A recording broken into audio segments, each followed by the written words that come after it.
Assalamualaikum warahmatullahi wabarakatuh. Di sini kami dari kelompok 4 akan menjelaskan tentang memahami metode pemaknaan, pemahaman, dan pengamalan Quran Hadis. Di sini saya sendiri, Cindy Nur Afifah, sebagai moderator dan penyaji pertama. Yang kedua yaitu Hesti Malinda sebagai penyaji kedua. Yang ketiga yaitu Ahlis Rizkia sebagai penyaji ketiga. Selanjutnya yaitu metode pemaknaan.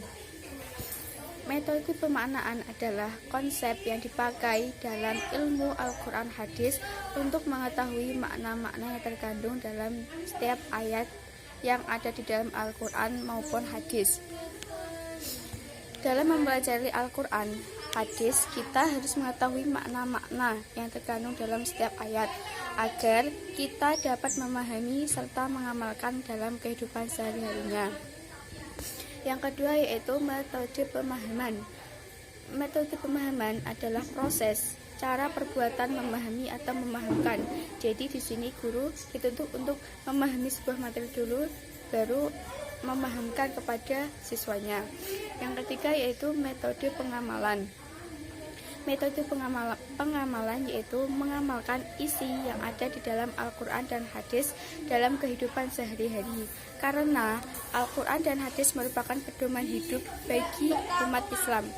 Mengamalkan isi yang terkandung dalam Al-Quran dan hadis itu sangat wajib dilakukan ketika sudah mempelajarinya, karena banyak sekali yang bisa diamalkan setiap mempelajari Al-Quran dan hadis, seperti berbuat baik kepada sesama, menghormati orang tua, serta bersyukur dan tidak iri. Dan masih banyak lagi yang dapat diamalkan dalam kehidupan sehari-hari. Selanjutnya akan dijelaskan oleh Mbak Esti Malinda, silahkan. Selanjutnya materi yang kedua, yakni pengamalan Al-Quran dan hadis dalam kehidupan sehari-hari yang mencakup 3 aspek. Aspek yang pertama, aspek pengetahuan atau knowing, yakni mengamalkan kandungan dari Al-Quran dan hadis yang telah dipelajari, karena keduanya merupakan sumber rujukan dalam perilaku umat Islam. Yang kedua, aspek pelaksanaan atau doing. Peserta didik terambil dalam mengamalkan kandungan Al-Quran dan hadis. Yang terakhir, aspek pembiasaan atau being. Keterampilan dalam mengamalkan kandungan Al-Quran dan hadis tidak hanya sekedar untuk diketahui, tetapi juga menjadi miliknya dan menyatu dengan kepribadiannya.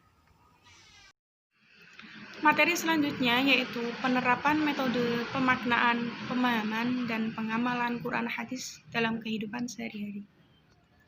Yang pertama yaitu membekali siswa dengan dalil-dalil yang terdapat di dalam Al-Quran dan hadis sebagai pedoman dalam menyikapi dan menghadapi kehidupan. Yang kedua yaitu menerjemahkan makna atau tafsir yang merupakan pemahaman interpretasi ayat dan hadis dalam memperkaya khazanah intelektual.